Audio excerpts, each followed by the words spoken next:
Bet your bottom dollar that tomorrow there'll be sun. Whenever your day gets gray and lonely.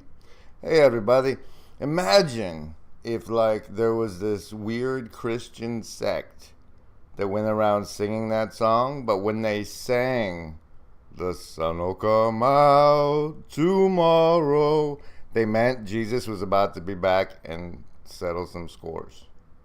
And they just went around I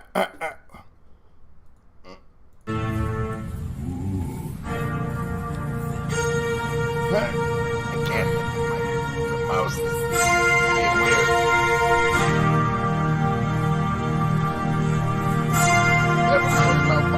There we go. No, I'm over.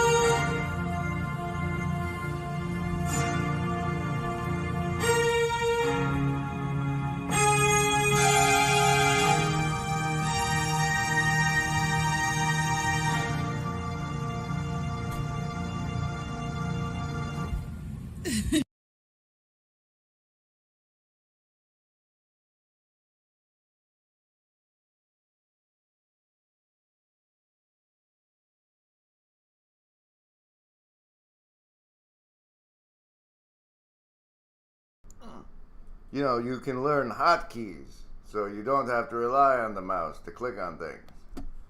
Remember, everybody, we want what's best for you. Let's get the savings throws part out of the way. See, what happens is you get to choose survival, social, wisdom, or heart. And if you get over 10, you get a saving, you take half damage from the mind control that is the rest of the show. Choose! Survivalist with a 16. Socialists, 12. Lovers of wisdom, 8. Heart folks, 6.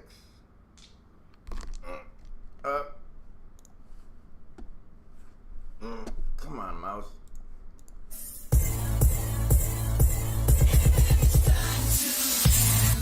Let me tell you how we did it. We introduced the programmable shading GPU nearly a quarter of a century ago. GPUs revolutionized 3D graphics and created a medium with an infinite palette for artists. At SIGGRAPH 2018, we launched NVIDIA RTX, a new GPU architecture that extended programmable shaders with 2 new processors. RT cores accelerate real-time ray tracing.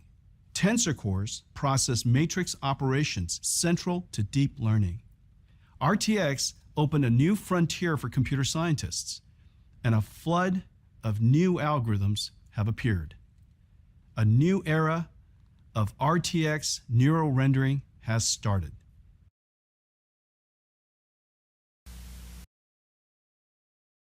Time for the fairy dust. This amazing substance is fairy dust, and it magically transforms our ingredients into the perfect Pizza Hut pizza. Come on. Okay. Actually, it's a careful blend of cheese and spice, but it really does give our pizzas that extra delicious touch, and we're very careful about the number of shakes we use. You can check the spec chart for the right amount. What I figured out was partly because I was talking to my brother-in-law, Jim Keller, who's the world's greatest chip designer and has now designed a chip that's as powerful as the human brain, which is optimized for artificial intelligence learning, by the way. And so I talked to him about that. He said, "You heard of the internet?" I said, "Yeah, Jim, I've heard of the internet." He said, "This is way more revolutionary than that."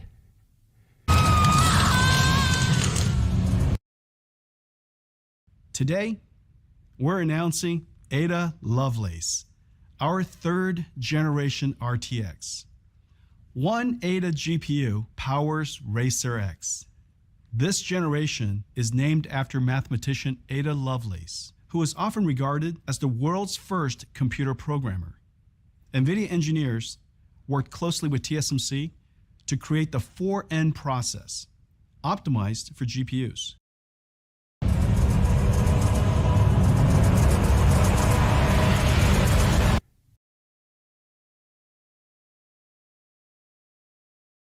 So when I saw that yesterday, I kind of got a crush on Ada Lovelace because Ada. Like there's an Ada in Oklahoma. Before the laptop died, I was moving on my Brave into the Ada cryptocurrency, and Ada is also involved in Ingress.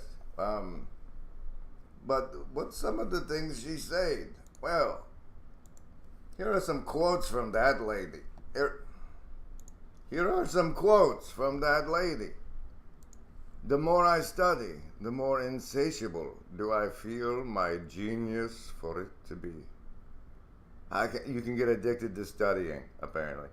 Understand well as I may, my comprehension can only be an infinitesimal fraction of all I want to understand.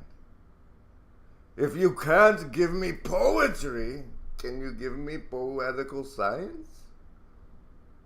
That brain of mine is something more than merely mortal, as time will show. And has it? Is that what's happening now? Where is everybody? Is that what's happening now? Is time showing that brain of mine is proving immortal? Ada, what's going on? This is the Ada Orange Special Griswold Graham YouTube live stream, part of the Virtually Not Alone Network, brought to you by the Shadow Cabal of production executives.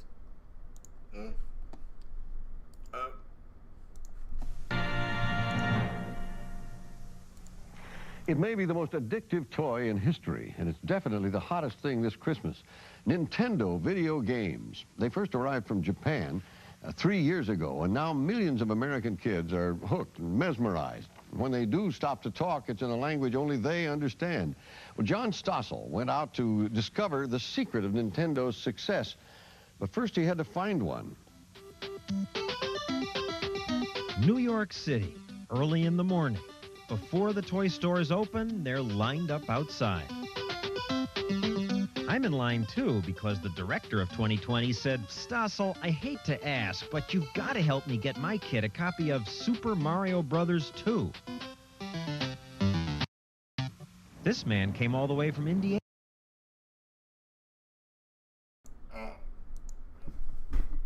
Ta-da! So, actually, since the first LARP ingression protocol is part of the Shaper ingression, I thought maybe we'd go over the plot and Ada in this Orange Ada special live stream. So here's that. So the backstory for Ingress is the guy quit working with the intelligence agencies and then went over and made this game for Google that got everybody to turn on their GPS called Ingress. You've heard, I'm sure, of the offshoot of the game, the Pokemon Go. But this was the predecessor, okay? And check this out. This is all came yesterday. I should have streamed, but sometimes my orange chakra is a gaping hole instead of an energy center. It's terrible.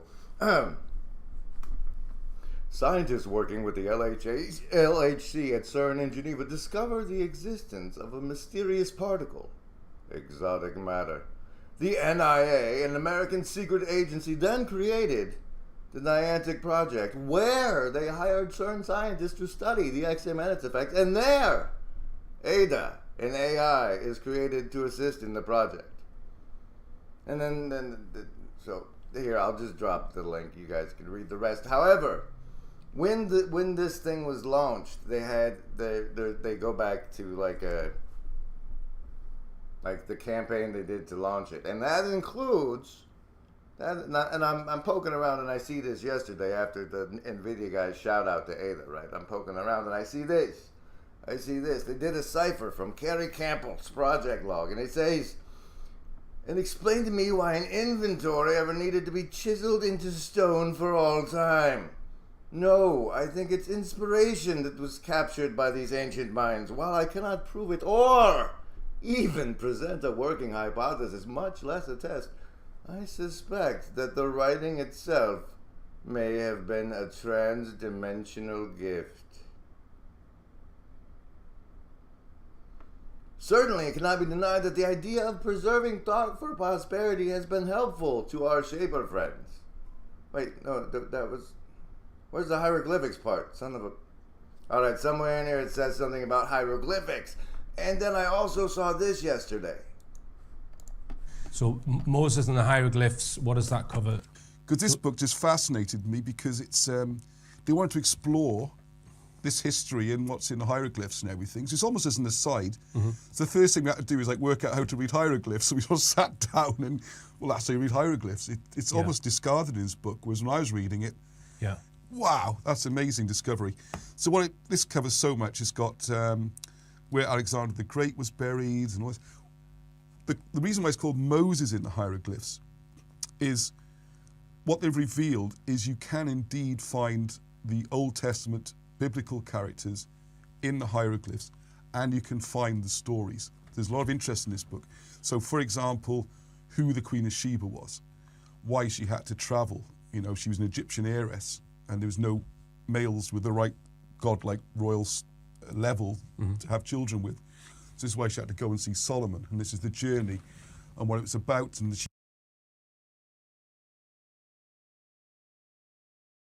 You know, that Queen of Sheba situation is more common than you might think. Well, yes. What about looking into the future?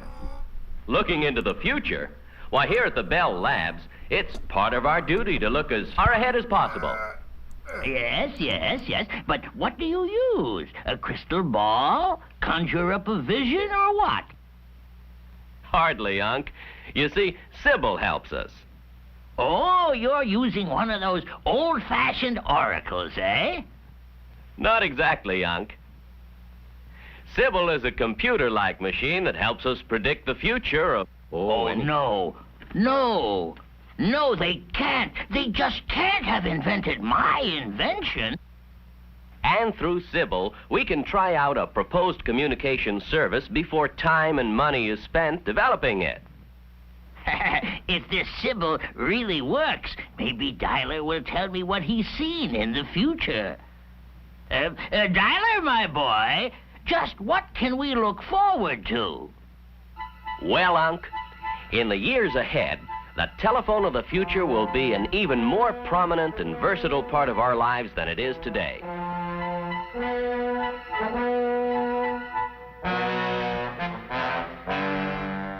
Take a typical day in the life of your great-grandnephew Cordell. It's a spring morning as we look in on his home.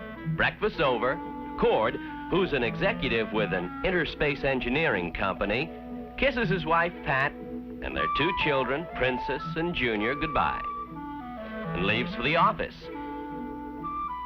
A soundproof room attached to the house.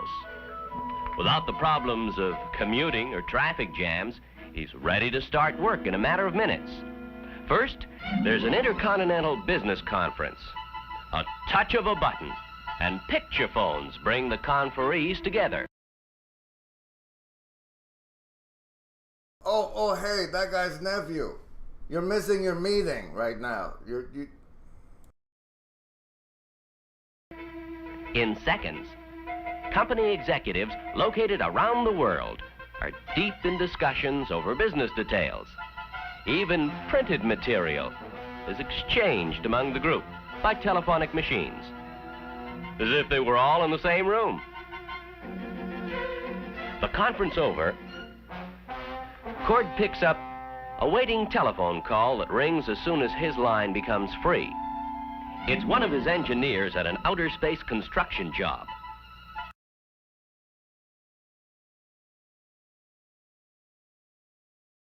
Yo, Bob, I don't know. I think something might be wrong. The hive mind hasn't said anything to me today, like for the whole day. No, not. It's kind of weird. And so Christ is blessing with his right hand, and this symbol that he does, this manner in which to hold his hands, we say that it is a blessing, but the origin of this is actually the hand of address. That is, it is Christ addressing us. And of course, we've come to interpret that as a blessing. In the Catholic Church, for example, you will see priests that will bless with making this gesture. You also sometimes...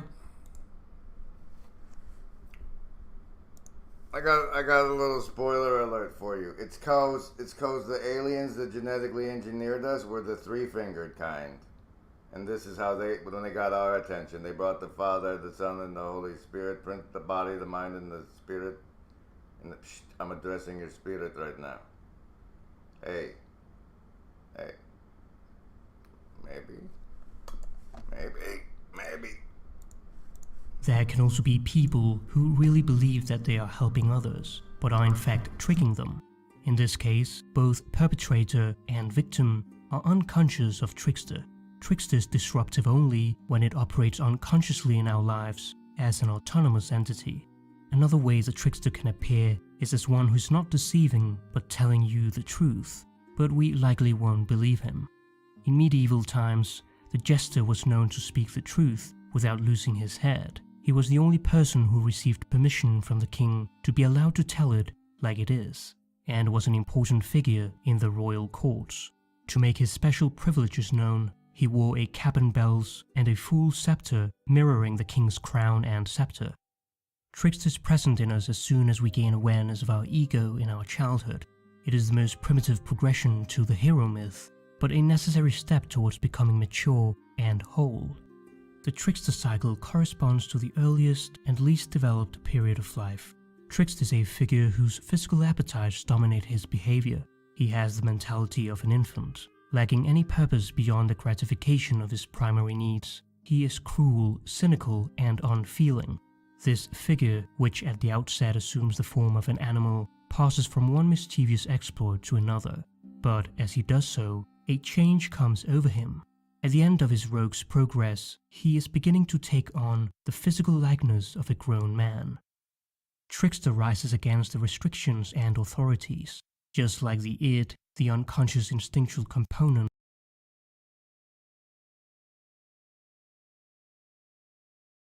Okay, so this is a weird experience compared to normalized. Is everyone mad at me about something? Is there some kind of technical error? I don't understand. However, I had as you all know, remember everybody, I recently commissioned the lobstamonkee logo from Modern Illustrations. I think this is the official title, and I suspect it's gonna be the last time I ever do, and that's not that particular artist's fault, but it's more that I can now make the internet bot things, the AI art slaves, do things like this. And while what I asked for was a portrait of Medusa where the snakes are eating each other, because that is the first commission I ever wanted to commission from an artist, and now I can just have the AI bots try.